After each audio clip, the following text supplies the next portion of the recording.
안녕하십니까. 카이 전공수학을 담당하고 있는 이행래입니다. 자, 오늘 수업은 복소 함수론에 관해서 얘기를 해보도록 하겠습니다.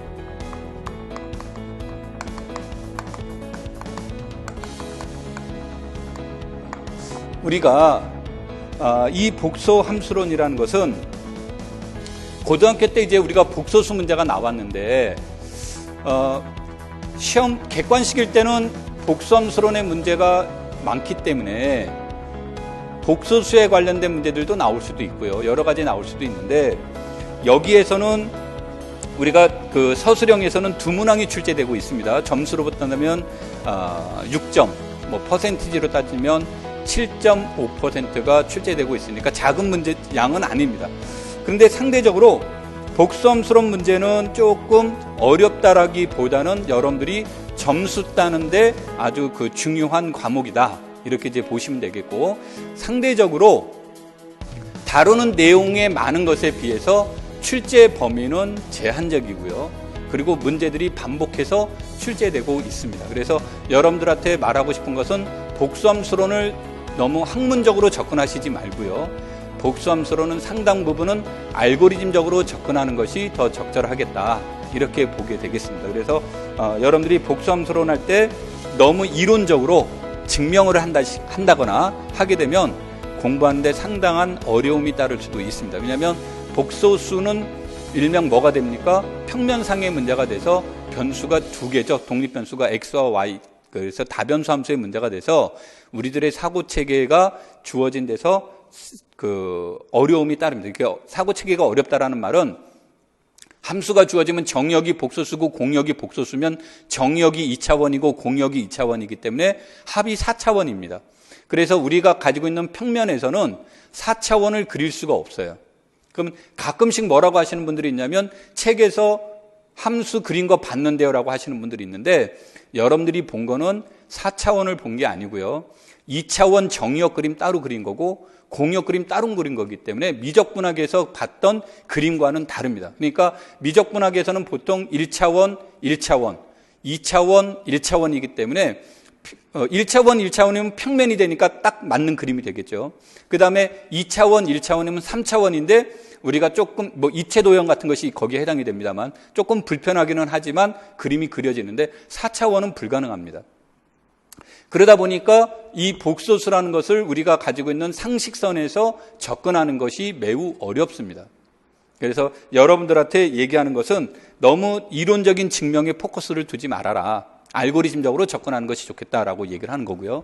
두 번째로는 함수론인데, 아까 내가 그 처음 실해석학 얘기를 할 때, 이전 수업을 얘기를 할 때, 실해석학을 얘기를 할 때 했던 내용 중에 하나가 브루바키 얘기를 했을 겁니다. 그래서 브루바키 얘기를 하면서 브루바키는 하나의 모든 수학을 하나의 구조의 틀 안에 집어넣으려고 했고, 그 구조의 틀은 세 가지 구조를 제시를 했는데 하나가 대수적 구조, 하나가 순서 구조, 하나가 위상적 구조라고 했습니다.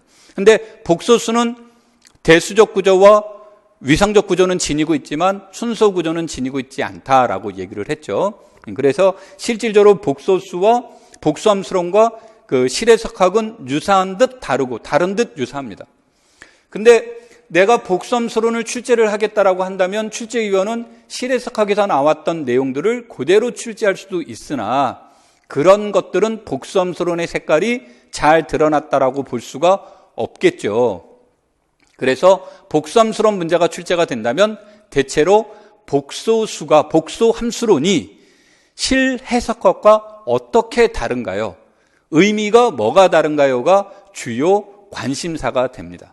그래서 이러한 내용들 중에는 여러 가지가 나올 수 있겠으나 대표적인 것이 그래서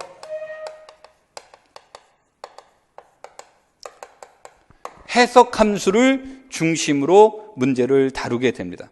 그래서 이 해석함수에 관련된 내용으로는 코시 리만의 정리라든지 그걸 기초로 해서 조화공액 또는 특이점 이런 것들을 찾는 문제들도 생각해 볼 수 있습니다만, 해석적이라는 것에다가 포커스를 두고 논의가 되는데, 이 해석적이라는 것 중에서 영역이 복소수 전체가 주어졌을 때의 해석적인 함수를 우리가 정함수 또는 전 해석함수라고 표현을 하죠. 자, 그래서 이런 것과 연관된 대표적인 내용 중에 하나가 리우빌레의 정리라든지 또는 해석함수에서 나타나는 것 중에 하나가 절대값의 최대 최소값 정리, 이런 것들이 나오게 되는데, 뭐 절대 룰은 아닙니다만 이런 문제들은 절대 룰은 아니지만 무엇과 연관돼서 나타나는 경우가 있냐면 상수함수라든지 또는 다항함수라든지 또는 기존에 알려진 함수 곱하기 상수의 문제라든지 이런 유형의 문제들이 이제 나타납니다. 그래서 여기서 함수값을 물어본다든지 도함수에서의 미분계수를 물어본다든지 하는 형식의 문제들이 많이 출제가 됩니다.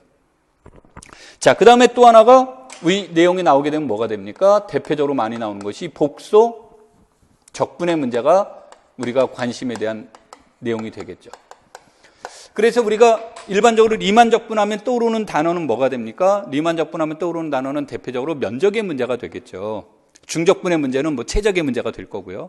근데 복소 적분의 문제는 그것과는 의미가 다릅니다. 그래서 복소수에서의 적분의 문제를 얘기를 하게 되는데, 그래서 이 복소 적분 자체를 하기 위해서 이것들을 계산하는데 조금 더 효율적인 방법이 없을까요? 했을 때 시작점이 되는 것은 우리가 미적분학에서 나왔던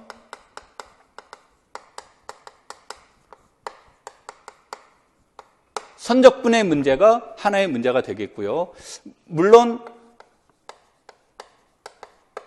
코시의 적분 공식의 문제들도 형태가 될 거고, 로런트의 급수라든지 하는 형태들이 될 겁니다.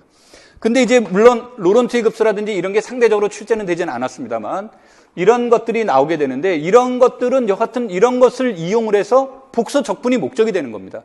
이것을 활용해서 복소 적분으로 가는데, 이것에 대한 내용은 우리의 주요 관심사는 계산량을 줄이자는 데 있죠. 그래서 여기에서 핵심적으로 딱 요거만 알면 적분값은 구할 수 있습니다. 그럼 복잡한 계산하지 않고도 구할 수 있는 방법을 우리는 한 번쯤 생각해 볼 수 있겠죠. 바로 그것이 무엇의 문제가 됩니까? 유수 문제가 되겠죠. 그래서 유수를 구하는 문제, 그래서 유수 구하는 문제가 여기에선 핵심이 됩니다. 자, 그래서 이러한 것들이 복수함수로는 전체를, 시험 문제는 전체는 여기서 나왔습니다라고 봐도 무방합니다. 해석함수, 그 다음에 최대 최소값 정리, 리우빌레 정리, 복소 적분, 이렇게 주어졌는데, 이것의 문제에다가 또 하나 나온 것이 무엇의 문제가 나왔냐면 기하 문제입니다. 그래서 이게 이제 최근에 한 번 나왔습니다. 그러니까 뭐 이게 자주 나오지는 않았는데, 임용 시험에서 기하 문제는 굉장히 어려움이 따릅니다. 그러니까 우리에게 원을 그려보세요라고 얘기를 했는데, 분명히 나는 마음속으로 원을 그렸는데 누구는 원을 그리고 누구는 타원형처럼 모양이 나올 수도 있고요. 그래서 이런 개형을 그리는 것에서는 정확도 면에서는 어렵습니다. 그래서 여러분들한테 그래프의 개형을 그리시오라는 문제가 출제된 적은 없습니다. 그러다 보니까 기하적인 면에서 상당히 이제 조금 이제 나오는 문제들이 축소되거나 안 나오거나 그랬었는데, 이 문제들을 아주 특화시키게 된다면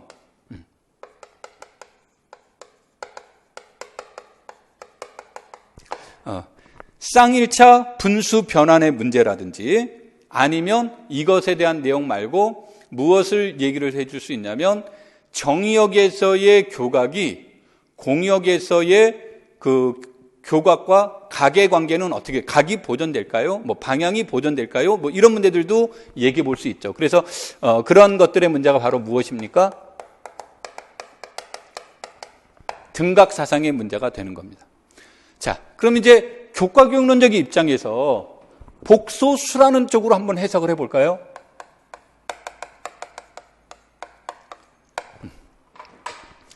그러면은 복소수라는 것은 영어로 해석하면 뭡니까? 컴플렉스 넘버니까 머리가 복잡한 수죠. 그게 복소수입니다. 그게 복소수의 문제인데 이 복소수의 문제를 교과교육론적 입장에서 본다면 둘로 정해줄 수 있죠. 복소수를 둘로 정해줄 수 있는데 무엇과 무엇으로? 복소수의 크기와 회전각의 문제로 논의해 볼 수 있겠죠. 그러면 변환이 이루어지면 복소수의 크기는 유지가 됩니까? 회전각의 크기는 유지가 됩니까? 유지가 안 된다면 어떻게 변화될까요? 이런 것의 문제가 되겠죠. 이런 것들과 연관시켜서 기하 문제들도 우리가 이제 논의해 볼 수 있습니다. 뭐 이것이 선분의 비라든지 하는 형태로 이제 표현이 되기는 합니다만. 그래서, 여기에서 개형을 그리는 문제는 출제될 수가 없겠고요. 그래서 쌍일차 분수 변환을 구해보는 문제 또는 그 교각의 문제 또는 복소수의 크기가 어떻게 변화됐는지 회전각의 크기가 어떻게 변화됐는지 이런 것들에 관련된 내용들을 우리가 주로 관심을 갖는다. 그렇지만 여하튼 대체적으로 중요한 내용은 여기의 문제에 해당이 됩니다. 그래서 복소수는 여러분들이 배우는 양에 비해서 시험 문제는 비교적 제한적으로 출제가 되고 있었기 때문에 거기에 맞춰서 여러분들이 이제 공부하시면 되겠고요. 물론 이것을 구하는데 여기선 표현하지는 않았지만 뭐 로체의 정리라든지 이런 것들이 이제 이용돼서 문제를 풀 수도 있겠고요. 아주 뭐 특별한 경우에 이제 근을 구하는 문제, 근의 존재성의 문제와 연계시키는 문제들이 있는데 이런 건 이제 실해석학의 중간값 정리와 연계시킬 수도 있겠고요. 또 하나는 이제 여기에서 활용의 문제에서 본다면 우리가 실해석학에서 다루지 못했던 문제를 복수함순으로 확장시켜서 다루는 문제, 이런 것들도 하나의 좋은 소재거리가 됩니다. 그런데 그런 것을 이해하기 이전에, 그런 것들을 풀기 이전에 여기서 나와 있는 이 개념이 절대적이다. 그래서 이것을 어떻게 잘 활용하고 계산할 수 있는 능력이 있느냐. 그 다음에 전체적으로 정리를 해석하는 능력. 아까도 얘기했듯이 자꾸 이걸 이론적으로 증명하려고 하시지 말라고 그랬죠. 해석하는 능력이 복수함수론에서는 더 중요합니다. 그래서 저기에 포커스를 두고 여러분들이 공부하신다면 복수함수론은 꼭 따야 될 과목이다. 점수를 꼭 확보해야 될 과목이다. 이렇게 생각하시면 될 겁니다. 자, 복수함수론은 여기에서 마치도록 하겠습니다. 감사합니다.